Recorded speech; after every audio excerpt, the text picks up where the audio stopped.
Shalom. Berjumpa lagi dengan khotbah Minggu GKJ Giri Kinasih bersama saya Pendeta Sumartyono. Dan saat ini di minggu kedua bulan November bulan 11, kita akan mendengarkan firman Tuhan, kita akan merenungkannya, dan kita akan belajar banyak dari kehendak Tuhan Yesus. Namun sebelumnya mari kita berdoa terlebih dahulu sebelum kita mendengarkan sabda Kristus. Mari kita berdoa. Tuhan, kami bersyukur untuk segala penyertaan dan juga berkat di sepanjang hidup kami. Terima kasih untuk hari-hari yang boleh kami lalui, baik di dalam suka maupun duka. Saat ini kami akan merenungkan firman-Mu. Kami telah menyiapkan hati kami. Tolong kami, tuntun kami dengan Roh-Mu yang kudus. Di dalam nama Tuhan Yesus kami memohon.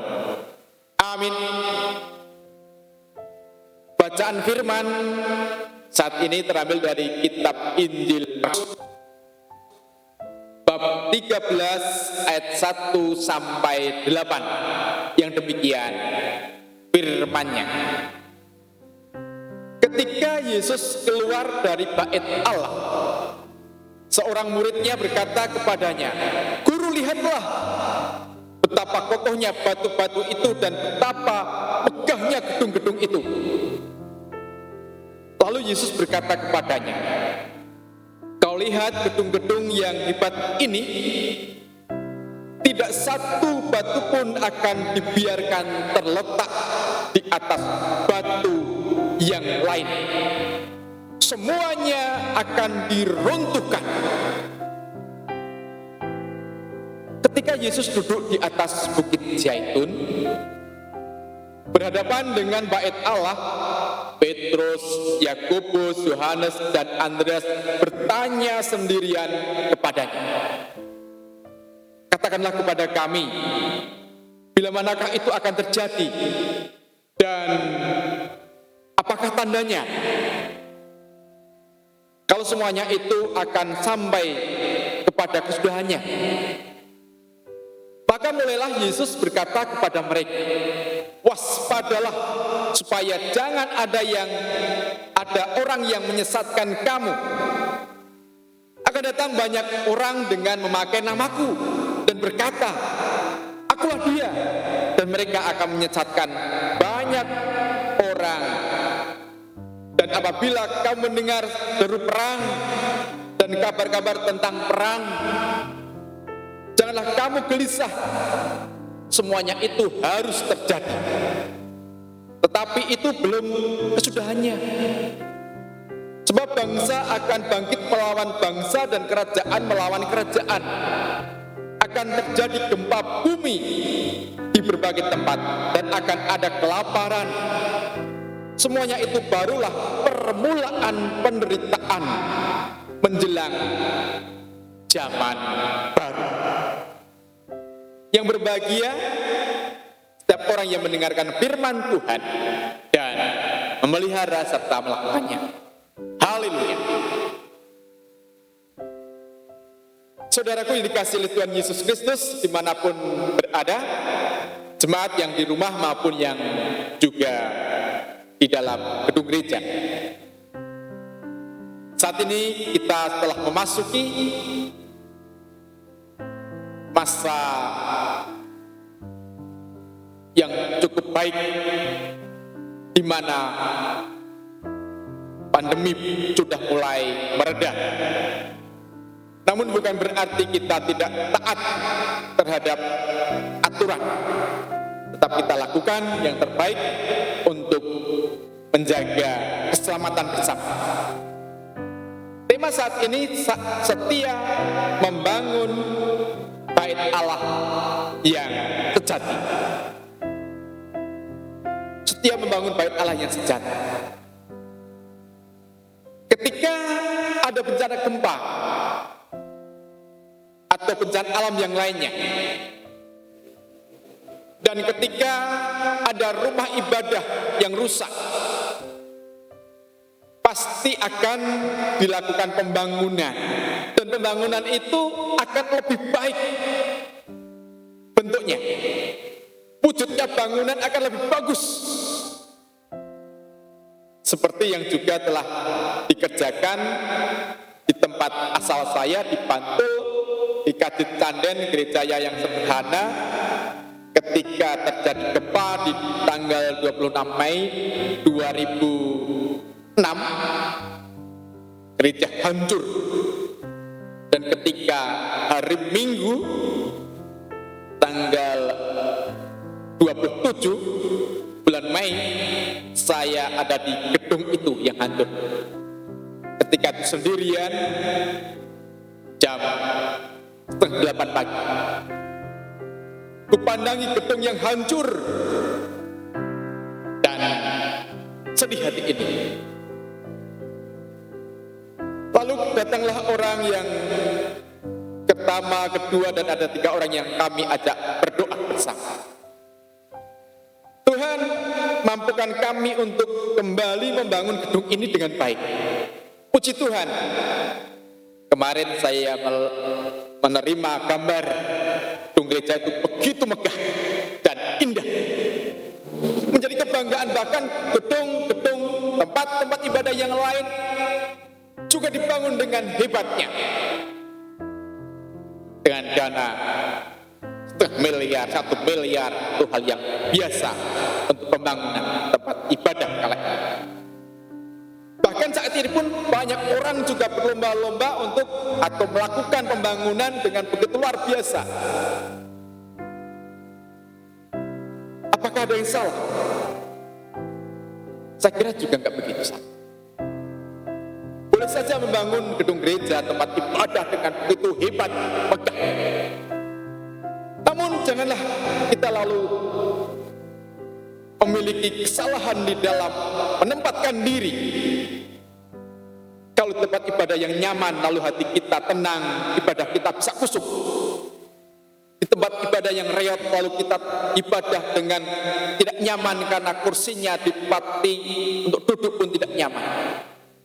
Ketika melihat bangunan gereja pun tidak indah, lalu kita juga tidak bahagia.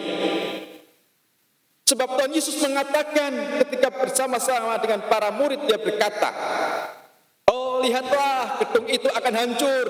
Bahkan satu batu pun tidak akan ada yang masih saling menumpang, menindih. Membentuk bangunan tidak ada, akan hancur itu." Karena itu menjadi kebanggaan umat kala itu. Bahkan di tempat ibadah itu juga orang mencari keuntungan. Ada jual beli, ada permainan politik dan sebagainya. Maka Tuhan menubuatkan tentang hancurnya bait Allah. Dan itu terjadi dalam sejarah pada tahun 70 Masehi. Bait Allah dan kota Yerusalem hancur oleh tentara Romawi dalam pimpinan Jenderal Titus. Disitulah bait Allah hancur dan kota Yerusalem pun hancur lebur. Saudara yang dikasihi oleh Tuhan, saat ini Allah menghendaki kita memiliki kesetiaan dalam membangun bait Allah yang sejati. Bukan hanya pada gedungnya, tetapi pada persekutuan kita sebagai orang-orang percaya. Bahkan diri kita bangun memiliki relasi yang benar, memiliki kehidupan yang benar, setia kepada Allah, dan mewujud nyatakan semuanya itu dengan benar. Kita wujudkan dalam kebersamaan dengan semua orang. Di situ Allah dimuliakan, bukan hanya diri sendiri yang bangga lalu orang berikan pujian pada pribadi manusianya, pribadi kelompoknya, akan gedungnya yang hebat. Bukan hal itu yang kelihatan, tidak dibanggakan oleh Tuhan. Gedung yang terlihat oleh mata yang begitu hebat tidak dibanggakan oleh Tuhan. Tuhan tidak bangga oleh itu, tapi Tuhan akan bangga ketika kita kesetiaan membangun bangunan yang hidup, yaitu diri kita, manusia. Oleh karena itu, gereja adalah orang, bukan kita akan membangun bait Allah yang sejati, yaitu orang-orang percaya yang dengan sungguh-sungguh menyiapkan diri dipakai Tuhan untuk mewartakan kabar kesukaan Injil Yesus Kristus tentang keselamatan, tentang pengampunan dosa, tentang hidup kekal di dalam Yesus Kristus, di dalam Tuhan Yesus Kristus. Dan disitulah bait Allah dapat dibanggakan. Komunitas orang percaya nyata dalam karya karena setia, dan Yesus Kristus, Tuhan Yesus adalah batu penjuru. Oleh karena itu saat ini, ketika kehancuran bait Allah ini juga Tuhan mengingatkan akan kehancuran manusia ketika kedatangan akhir zaman. Pada zaman baru ada yang tetap kekal, namun ada yang hancur. Dan saat ini kembali saya undang, saya ajak kita bersama-sama untuk setia membangun bait Allah yang sejati, supaya ketika akhir zaman datang dengan ditandai hancurnya bait Allah, dengan adanya gempa bumi, negara melawan negara, kerajaan melawan kerajaan, adanya bencana alam, peperangan di mana-mana, itu baru permulaan, menjadi peringatan, warning bagi kita, peringatan. Ada bahaya yang harus kita hadapi. Kalau kita harus bersama-sama berjaga-jaga supaya kita selamat dan memasuki zaman baru. Ayat yang ke-8 di kalimat yang terakhir.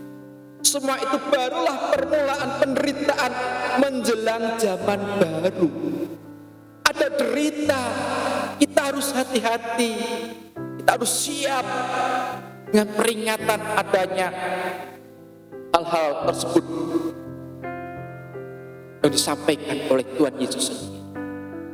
Mari kita bangun bait Allah, persekutuan kita dengan dirinya, dengan Yesus, persekutuan kita dengan sama satu dengan yang lain, supaya kita tetap teguh, kudus, setia di dalam Tuhan, sehingga ketika zaman baru datang, kita bagian yang tidak dihancurkan. Kita bagian yang tidak hancur, namun kita bagian dari anak-anak Tuhan yang hidup di zaman baru. Tuhan Yesus memberkati di dalam kebersamaan kita membangun bangunan yang sejati, gereja Tuhan, persekutuan orang percaya. Tuhan menyertai, Roh Kudus memampu. Amin. Mari Mari kita berdoa sebelum kita menerima berkat dari Tuhan.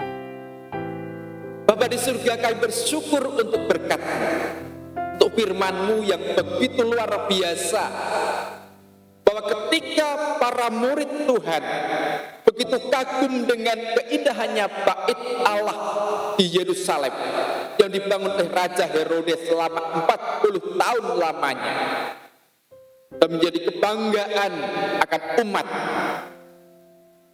Namun ketika bangunan itu menjadi bangunan yang diagung-agungkan, bangunan itu bukan bangunan yang abadi, bangunan yang akan hancur. Bahkan satu batu pun tidak akan ada yang saling menindih. Oleh karena itu ya Allah, ketika Kau peringatkan hal itu sebagai awal mula akan datangnya zaman baru, dan juga disertai oleh adanya gempa bumi, peperangan, adanya bencana alam, adanya kelaparan, penderitaan dialami oleh manusia. Namun ketika kami setia membangun relasi dengan Tuhan dan bangunan yang sejati ada pada diri kami, maka derita pun akan kami lalui. Bahkan kami akan memasuki zaman baru, zaman kekal bersama Tuhan. Kami berdoa untuk seluruh umat-Mu di muka bumi ya Allah.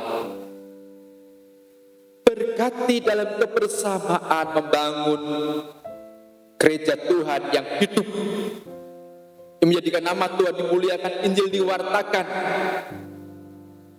Berkati gereja-gereja Tuhan dalam kebersamaan satu dengan yang lain. Senantiasa mereka dengan teguh, dengan tekun, dengan semangat menyatakan damai sejahtera dari Allah, mewartakan pengampunan dosa, mewartakan anugerah keselamatan dari Tuhan Yesus Kristus. Karena tiada keselamatan selain daripada-Mu ya Tuhan. Boleh setiap orang yang ada di dalam Tuhan mendapatkan kesejahteraan yang sejati.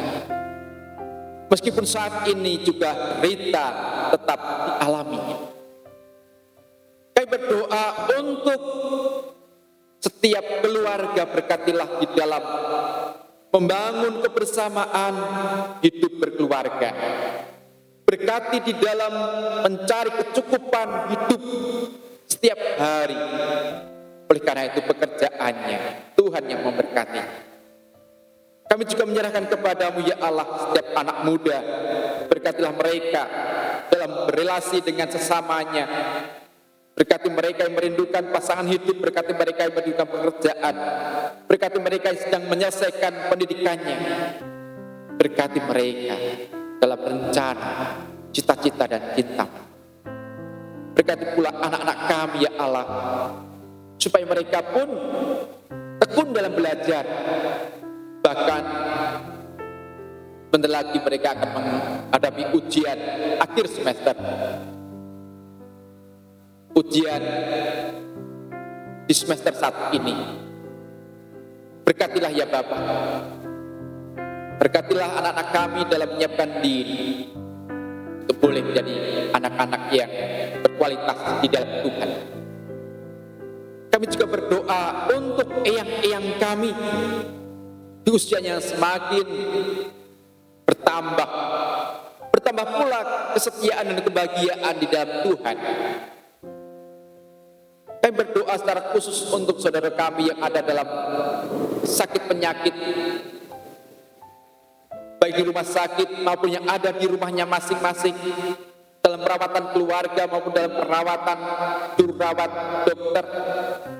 Berkatilah ya Bapa, supaya setiap derita yang dialami sembuhkan di dalam nama Tuhan Yesus Kristus.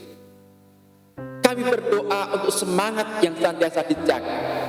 Kami berdoa untuk iman mereka, iman kami kepada-Mu ya Bapa. Berkati dan sucikan. Kami serahkan negara kami Indonesia. Berkati juga ya Bapak para pemimpin kami. Berkati di dalam membangun bangsa ini, terlebih membangun akhlak masyarakat Indonesia, supaya menjadi bangsa yang memiliki kualitas spiritual yang baik dan juga memiliki kualitas manusianya yang handal. Kami serahkan doa kami yang jauh dari sempurna ini hanya di dalam nama Tuhan Yesus Kristus. Ku ajak umat bersama-sama berdoa dengan doa Bapa. Bapa kami yang di surga, dikuduskanlah namamu, datanglah kerajaanmu, jadilah kehendak-mu di bumi seperti surga. Berikanlah kami pada hari ini makanan kami yang secukupnya, dan ampunilah kami akan kesalahan kami, seperti kami juga mengampuni orang yang bersalah kepada kami. Dan janganlah membawa kami ke dalam pencobaan, tetapi lepaskanlah kami daripada yang jahat. Karena Engkaulah yang punya kerajaan dan kuasa dan kemuliaan sampai selama-lamanya. Amin. Terimalah berkat dari Tuhan. Kasih karunia dan damai sejahtera dari Allah Bapa kita, dari Tuhan Yesus Kristus, dan di dalam persekutuan Roh Kudus dari Allah kita yang esa menyertai saudara sekalian. Amin.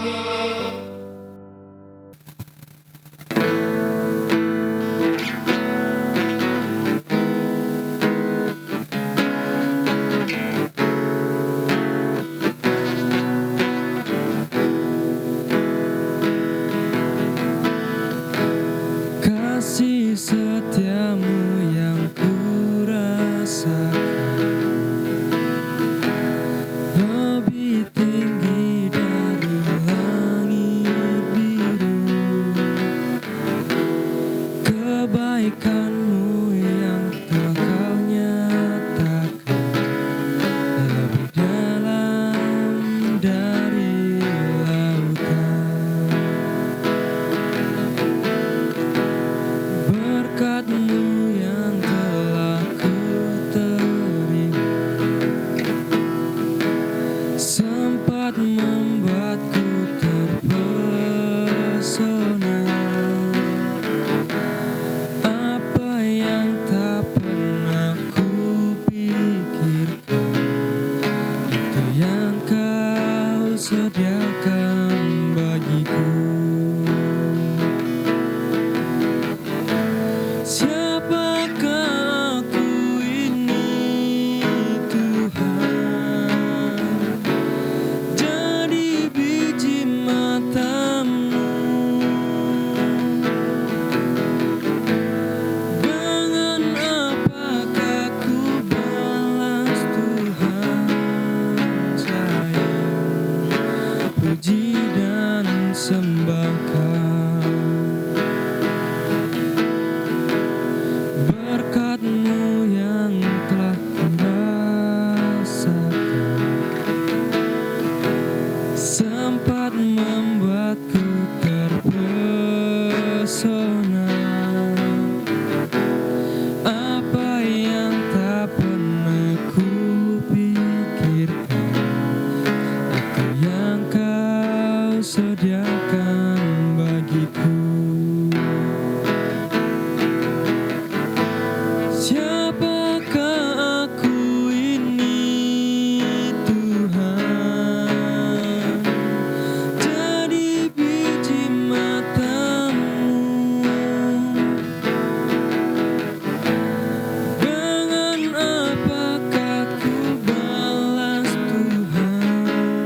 semua